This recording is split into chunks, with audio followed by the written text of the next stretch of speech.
अविनाश ने भारी आवाज में कहा। ये सुनते ही शशांक ने तेजी से ब्रेक लगा दी। जैसे ही कार रुकी, नव्या की उम्मीद फिर से जाग गई। मुझे आपकी मदद चाहिए। मेरा बेटा Aarav, he is in danger. क्या हुआ है? अविनाश ने पूछा।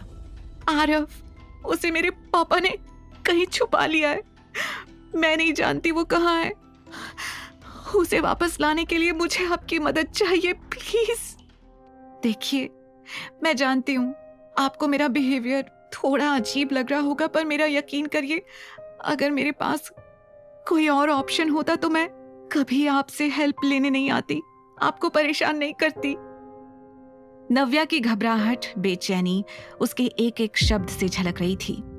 अविनाश एकटक नव्या को देख रहा था। आई कांट बिलीव तुम मेरे पास हेल्प के लिए आई हो। अविनाश ने नव्या को चिढ़ाते हुए कहा। देखिए, ये मजाक का वक्त नहीं है। मुझे सच में आपकी हेल्प चाहिए। मैं 3 घंटे से आपका यहाँ वेट कर रही हूँ। आपको क्या लग रहा है मैं यहाँ टाइम पास करने के लिए आई हूँ? नव्या अब इतनी घबराई हुई थी कि उसे पता ही नहीं चला कि उसकी आवाज कब तेज हो गई। अविनाश चुपचाप उसे सुन रहा था। नव्या ने तुरंत अपने अंदर उबलता हुआ गुस्सा शांत किया और एक गहरी सांस लेते हुए कहा, सॉरी, देखिए मैं बहुत परेशान हूँ। आप प्लीज मेरी हेल्प कर दीजिए। बदले में आपको जो भी चाहिए मैं देने को तैयार हूँ। Anything you want. उसने नव्या को चिढ़ाते हुए कहा। Anything I want. नव्या ने अपनी आंखें बंद की और अपने आप को अविनाश से पीछे कर लिया।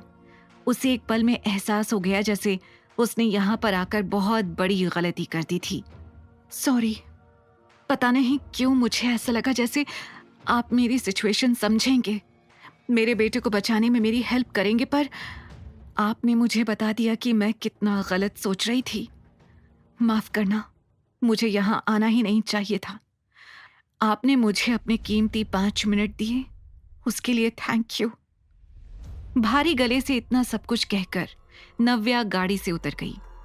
क्या है इस लड़की में जो... एनीवेज, शशांक, लेट्स मूव। उसके इतना कहते ही शशांक ने गाड़ी स्टार्ट की और इस बार नव्या के सामने से वो लोग वहां से निकल गए। नव्या अब बिल्कुल अकेली थी।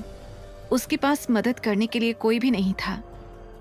अपने बेटे को बचाने के लिए मैं किसी और का इंतजार नहीं कर सकती। अब मुझे ही कुछ करना होगा। कुछ देर तक वो वहीं खड़ी होकर सोचती रही कि उसे कहाँ जाना चाहिए। फिर उसके दिमाग में एक आइडिया आया। पापा ने अगर आरव को छुपाया है तो हो सकता है कि आरव उनके घर में ही कहीं हो सकता है कि उसे किसी कमरे में छुपाया हो। मुझे सबसे पहले आरव की तलाश वहीं से शुरू करनी चाहिए। ये सोचकर नव्या ने तुरंत वहां से गुजरता हुआ एक ऑटो किया और उसमें तेजी से बैठ गई। वो ऑटो सीधा सिन्हा पैराडाइज के सामने जाकर रुका। मैं मेन गेट से तो अंदर नहीं जा सकती, नव्या ने सोचा। फिर उसे वो रास्ता याद आया जिससे वो बचपन में कई बार जाया करती थी। ये सोचकर नव्या बाहर खड़े गार्ड से छुपते छुपाते पैराडाइज के पीछे वाले दरवाजे पर पहुंच गई। उसने पीछे वाले बगीचे से दबे पांव सिन्हा पैराडाइज के अंदर कदम रखा। लगता है कोई आ रहा है। किसी ने मुझे यहाँ देख लिया तो आरव के लिए मुसीबत हो जाएगी। सोचते हुए नव्या ने खुद को एक पेड़ के पीछे छुपा लिया। डर के कारण उसकी सांसें तेज थीं और तभी उसे कनिका की आवाज आई। I am so tired baby.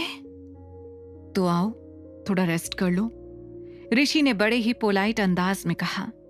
नव्या पेड़ के पीछे से छुपकर ऋषि और कनिका की बातें सुन रही थी। गुस्से से उसकी मुट्ठियां बंध गई थीं। जो बातें आज ऋषि कनिका के साथ कर रहा था, ठीक वैसी ही बातें वो 6 साल पहले नव्या से किया करता था। ये सोचकर ही नव्या को इरिटेशन हो रही थी। उसे वो पल याद आ रहा था जब वो अपने प्यार की भीख मांग रही थी और ऋषि ने उस पर दिन का भर भी भरोसा नहीं किया। और वैसे भी रेस्ट करने का टाइम कहाँ है? डैड ने उस तूफानी बच्चे की जिम्मेदारी जो दे रखी है, वो वहाँ होटल में है। अगर वहाँ कोई भी प्रॉब्लम हुई तो पापा मुझे छोड़ेंगे नहीं। कनिका के मुंह से ये सुनकर अचानक नव्या अपने ख्यालों से बाहर आई।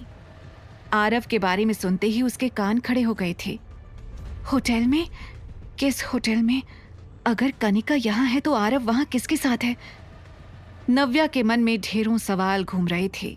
आगे की कहानी जानने के लिए देखें अगला एपिसोड सिर्फ पॉकेट एफएम के यूट्यूब चैनल पर और द रिटर्न के सारे एपिसोड्स को सुनने के लिए डिस्क्रिप्शन में दी लिंक से डाउनलोड करें पॉकेट एफएम ऐप।